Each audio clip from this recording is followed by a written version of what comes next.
दोस्तों नमस्कार। संपूर्ण क्लासेस के यूट्यूब चैनल में आप सभी का बहुत बहुत स्वागत है। आज हम बात करेंगे उपराष्ट्रपति के बारे में। उपराष्ट्रपति अनुच्छेद 63 में दिया गया है कि अनुच्छेद 63 में कहा गया है कि भारत का एक उपराष्ट्रपति होगा। वहीं अनुच्छेद 52 में कहा गया है कि भारत का एक राष्ट्रपति होगा। तो भारत का एक राष्ट्रपति होगा अनुच्छेद 52। वहीं अनुच्छेद 63 में कहा गया है कि भारत का एक उपराष्ट्रपति होगा। अनुच्छेद 64 में कहा गया है कि उपराष्ट्रपति राज्यसभा का पदेन सभापति होगा। यानी अनुच्छेद 63 भारत का एक उपराष्ट्रपति होगा, अनुच्छेद 64 उपराष्ट्रपति राज्यसभा का पदेन सभापति होगा। अनुच्छेद दोनों इम्पॉर्टेंट है, इसलिए इस पर फोकस किया गया है, आप लोग ध्यान दीजिएगा। इसके आगे देखेंगे योग्यताएं। भारत का एक नागरिक हो, यानी योग्यता में कहा गया है कि भारत का एक नागरिक हो, 35 वर्ष की आयु पूरी कर चुका हो और राज्यसभा का सदस्य बनने योग्य हो। वहीं राष्ट्रपति के चुनाव में राष्ट्रपति की योग्यता में कहा गया है कि भारत का एक नागरिक हो, 35 वर्ष की आयु पूरी कर चुका हो, लोकसभा का सदस्य बनने योग्य। यानी राष्ट्रपति के चुनाव में राष्ट्रपति की योग्यता में कहा गया है कि लोकसभा का सदस्य बनने योग्य। वहीं उपराष्ट्रपति के चुनाव में इनकी योग्यता में कहा गया है कि राज्यसभा का सदस्य बनने योग्य हो और लाभ के पद पर ना हो। तो योग्यता दोनों की सेम है, लेकिन वहाँ लोकसभा का सदस्य बनने योग्य हो और यहाँ उपराष्ट्रपति की योग्यता में कहा गया है कि राज्यसभा का सदस्य बनने के योग्य हो। निर्वाचक मंडल में आप ध्यान देंगे कि संसद के दोनों सदनों के सभी सदस्य, यानी संसद के दोनों सदनों लोकसभा और राज्यसभा के सभी सदस्य, वहीं राष्ट्रपति के चुनाव में संसद के दोनों सदनों के निर्वाचित सदस्य, यहाँ संसद के दोनों सदनों के सभी सदस्य, वहाँ संसद के दोनों सदनों के निर्वाचित सदस्य और विधानसभा के निर्वाचित सदस्य, और यहाँ निर्वाचक मंडल में संसद के दोनों सदनों के सभी सदस्य। जमानत राशि की बात करेंगे कि 15,000 रुपये और साथ ही 20 प्रस्तावक व 20 अनुमोदक। वहीं राष्ट्रपति के चुनाव में दोनों को कोरिलेट करके इसलिए बता रहे हैं कि दोनों को याद करने में आसानी होगी, इसलिए तो जमानत राशि देखेंगे 15,000 रुपये, जो राष्ट्रपति के लिए भी 15,000 रुपये जमानत राशि थी, लेकिन राष्ट्रपति में प्रस्तावक और अनुमोदक 50-50 थे। वहीं उपराष्ट्रपति में प्रस्तावक और अनुमोदक 20-20 होंगे, यानी 20 प्रस्तावक व 20 अनुमोदक। इससे पूर्व प्रस्तावक व अनुमोदक के रूप में 5-5 की व्यवस्था थी, यानी पहले 5-5 की व्यवस्था थी और अब 20 प्रस्तावक व 20 अनुमोदक की आवश्यकता होती है। निर्वाचन की रीति उपराष्ट्रपति के निर्वाचन की रीति आनुपातिक प्रतिनिधित्व की एकल संक्रमणीय मत पद्धति, यानी आनुपातिक प्रतिनिधित्व की एकल संक्रमणीय मत प्रणाली द्वारा निर्वाचन की रीति होती है। शपथ राष्ट्रपति के द्वारा शपथ दिलाया जाता है। इनका वेतन 4 लाख रुपए होता है। उपराष्ट्रपति का वेतन 4 लाख रुपए होता है, वहीं राष्ट्रपति का वेतन 5 लाख रुपए होता है। दोनों ध्यान दीजिएगा। इनका कार्यकाल शपथ ग्रहण की तारीख से 5 वर्ष, शपथ ग्रहण की तारीख से 5 वर्ष का कार्यकाल होता है। राष्ट्रपति का कार्यकाल भी शपथ ग्रहण की तारीख से 5 वर्ष का होता है, यानी जब तक अगला राष्ट्रपति शपथ ग्रहण नहीं कर लेता है तब तक इस राष्ट्रपति का कार्यकाल रहता है।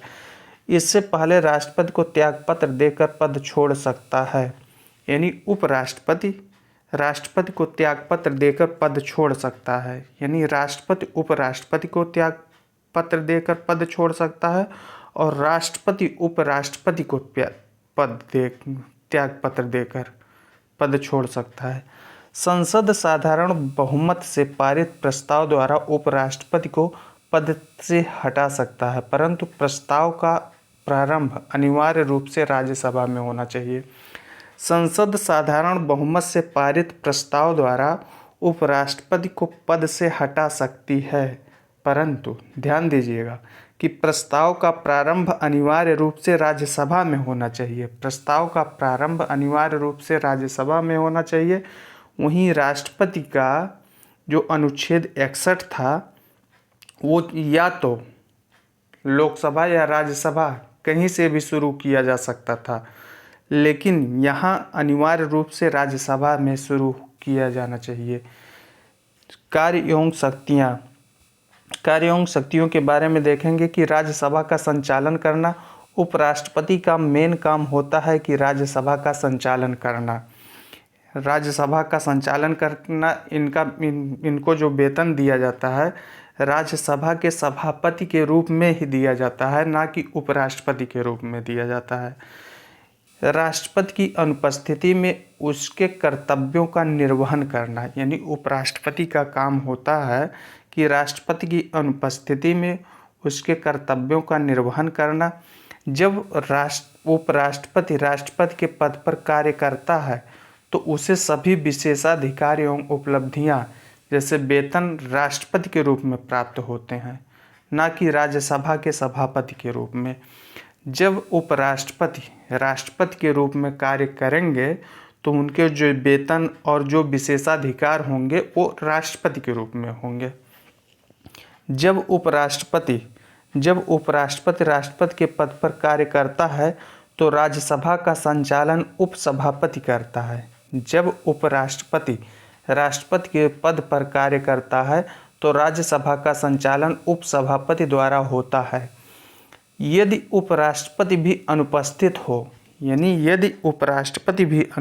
हो, तो उच्चतम न्यायालय का मुख्य न्यायाधीश और यदि वह भी अनुपस्थित हो तो वरिष्ठतम न्यायाधीश राष्ट्रपति के पद पर कार्य करेगा और उन्हें भी सभी विशेषाधिकार एवं उपलब्धियां राष्ट्रपति के रूप में उपलब्ध होंगे। यानी राष्ट्रपति की अनुपस्थिति में यदि राष्ट्रपति अनुपस्थित है, उपराष्ट्रपति भी अनुपस्थित हो, तो उच्चतम न्यायालय का मुख्य न्यायाधीश और यदि वह भी अनुपस्थित हो तो वरिष्ठतम न्यायाधीश राष्ट्रपति के पद पर कार्य करेगा और उन्हें भी सभी विशेषाधिकार एवं उपलब्धियां राष्ट्रपति के रूप में उपलब्ध होंगे।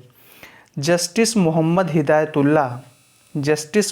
हिदायतुल्लाह उच्चतम न्यायालय के एकमात्र ऐसे मुख्य न्यायाधीश रहे हैं जो राष्ट्रपति के और उपराष्ट्रपति की अनुपस्थिति में राष्ट्रपति के पद का निर्वहन किया है। यानी जस्टिस मोहम्मद हिदायतुल्लाह उच्चतम न्यायालय के एकमात्र ऐसे मुख्य न्यायाधीश रहे हैं जो राष्ट्रपति और उपराष्ट्रपति की अनुपस्थिति में राष्ट्रपति के पद का निर्वहन किया है। अभी तक और किसी उच्चतम न्यायालय के किसी भी न्यायाधीश ने ऐसा कार्य नहीं किया है।